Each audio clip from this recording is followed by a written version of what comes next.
Oi pessoal, tudo bem? Eu sou o Gustavo, esse é o canal Redes e Poder no Sistema Internacional e hoje a gente vai falar sobre um tópico bem importante, bem polêmico, que tem mobilizado as discussões sobre geopolítica, sobre política internacional e a inserção internacional do Brasil, mais recentemente, que é a geopolítica envolvida em meio ao último leilão que aconteceu aí da tecnologia 5G aqui no país.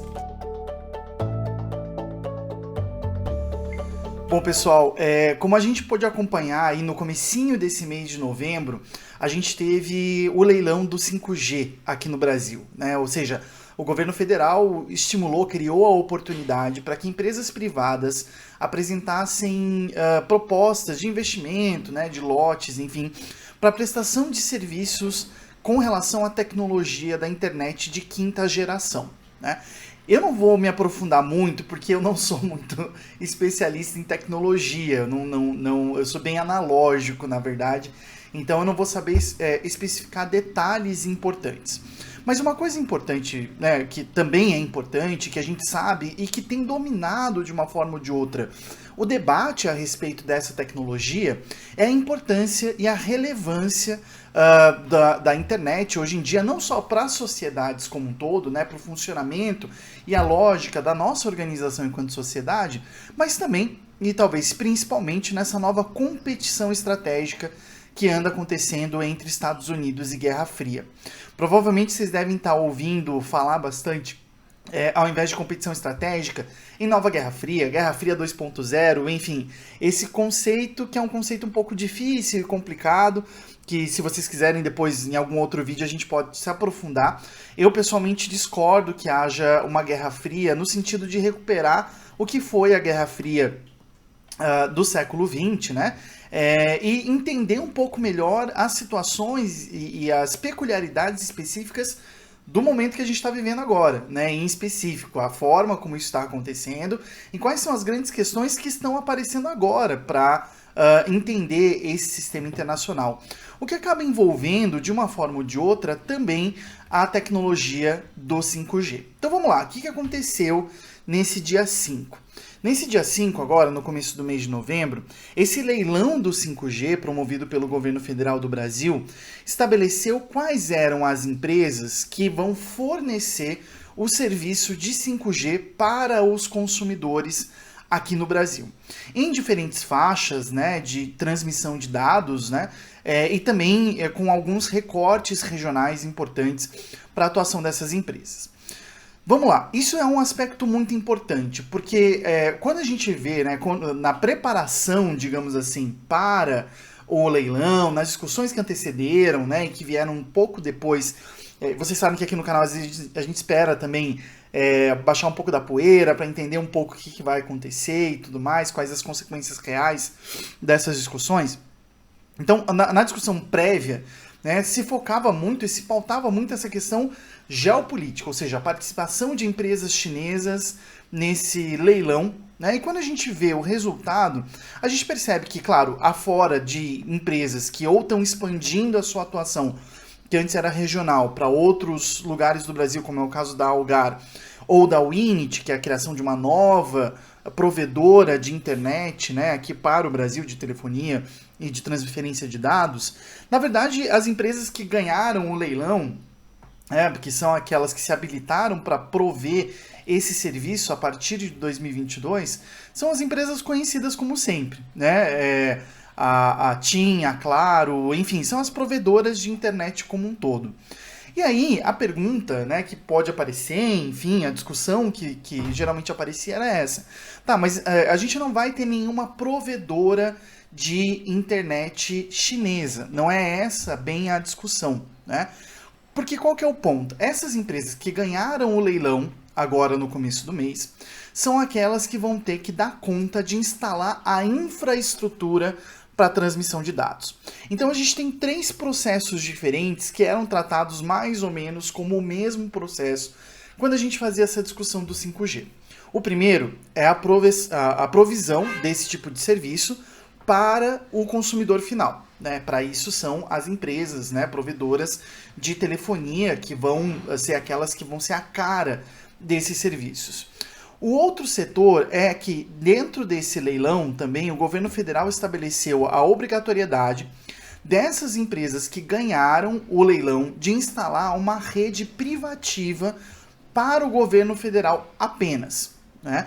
E aí tem um aspecto importante, porque essa ideia ela é uma ideia que vem já desde 2018, já desde o governo Temer, né, finzinho do governo Temer, começo do governo Bolsonaro, de instalação de uma rede privativa. E foi uma solução encontrada pelo ministro das Comunicações, Fábio Faria, para permitir que as empresas, de uma forma ou de outra, pudessem utilizar tecnologia chinesa e não só europeia.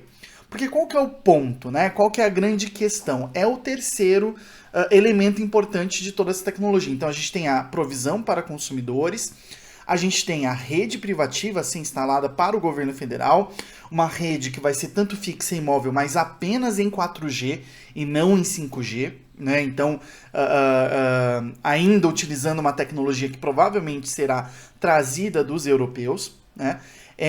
E a gente tem, então, o uso de equipamentos, dessa infraestrutura que é utilizada pelos governos, pelas empresas para transmitir esses dados. Né?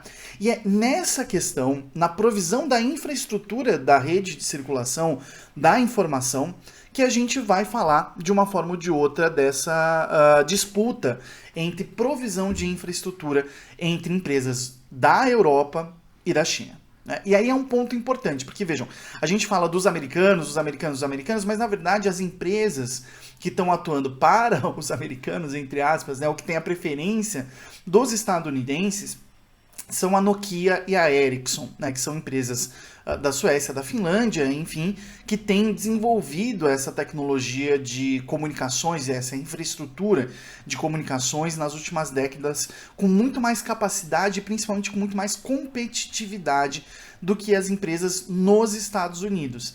E esse é um aspecto importante, porque daí a gente começa a perceber, né, toda uma rede de engajamentos, né, toda uma rede importante de entrelaçamentos em que os Estados Unidos, por exemplo, não tem uma empresa tão competitiva como a Nokia e a Ericsson no fornecimento dessa infraestrutura de transmissão de dados. Né?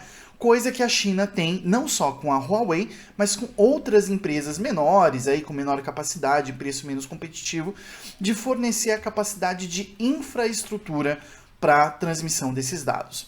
E esse é o aspecto que talvez seja um aspecto mais importante. Por quê?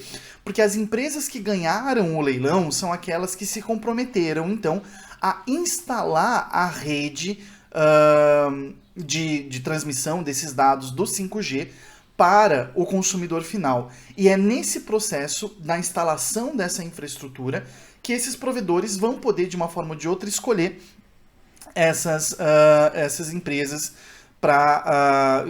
das quais elas vão comprar o equipamento que vai permitir criar a infraestrutura, que vai permitir a provisão de serviços. Né? E é esse o ponto importante. Né?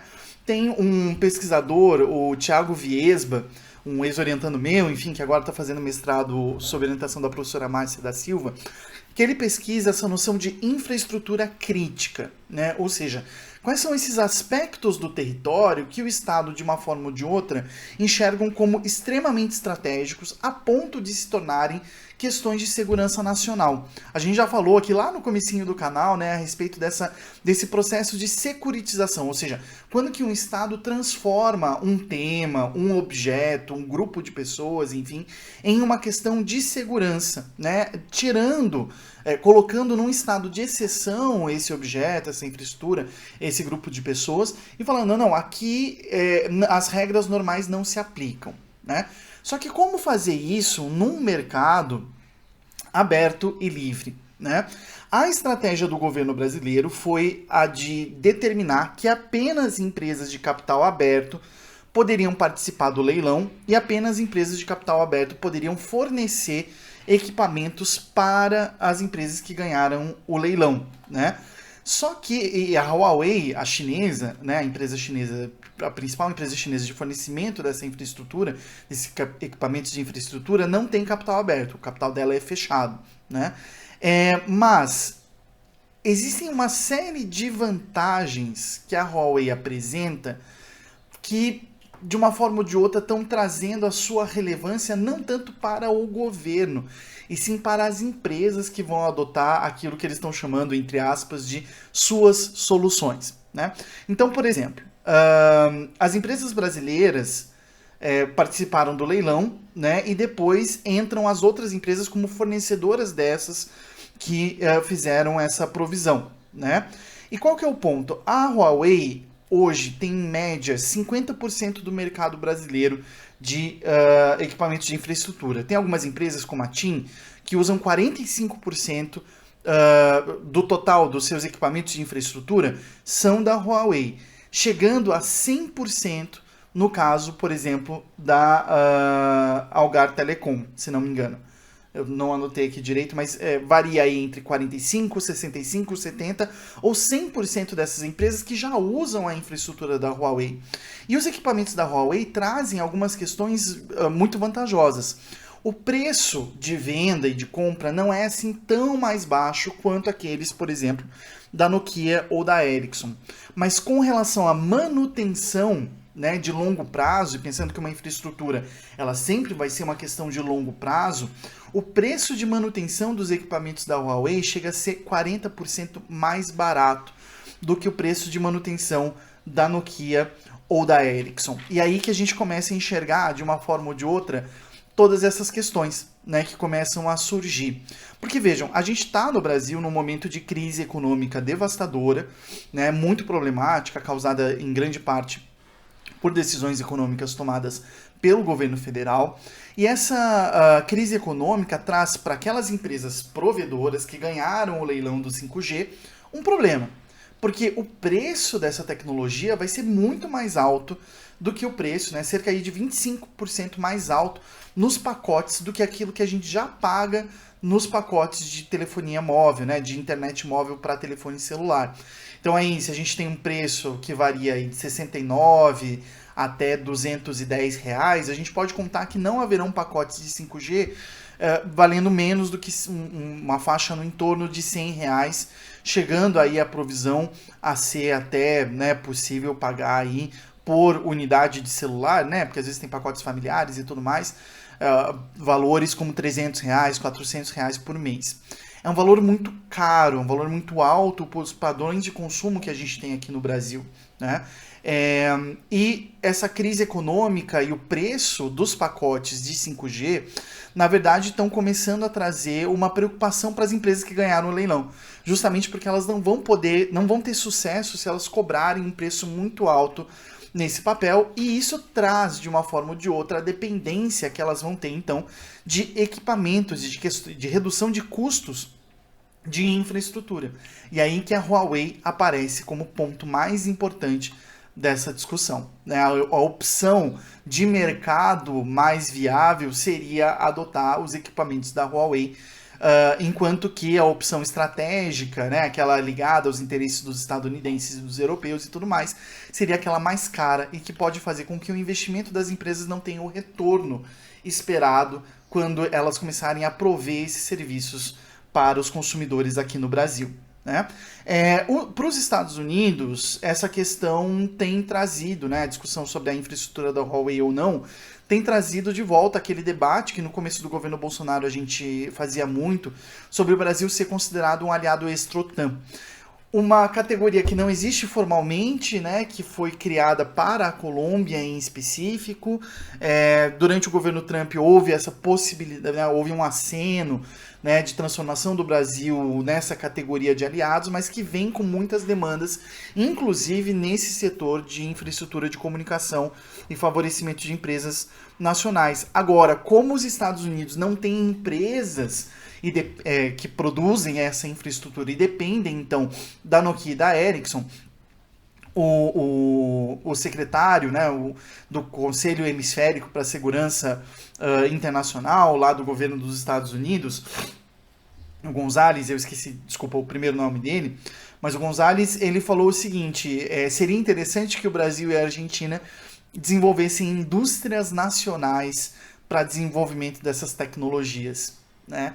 E aí a gente enxerga, né, uma coisa que às vezes passa meio batido, né? Porque a gente costuma traduzir a política externa dos Estados Unidos como desenvolvimento de empresas ou de interesses, né, ligados às empresas norte-americanas, né, ou estadunidenses. E na verdade a gente vê aqui uma tentativa de atuar por procuração, por perceber que eles não têm capacidade, e eles de fato hoje em dia não têm empresas boas de infraestrutura desse tipo de comunicação.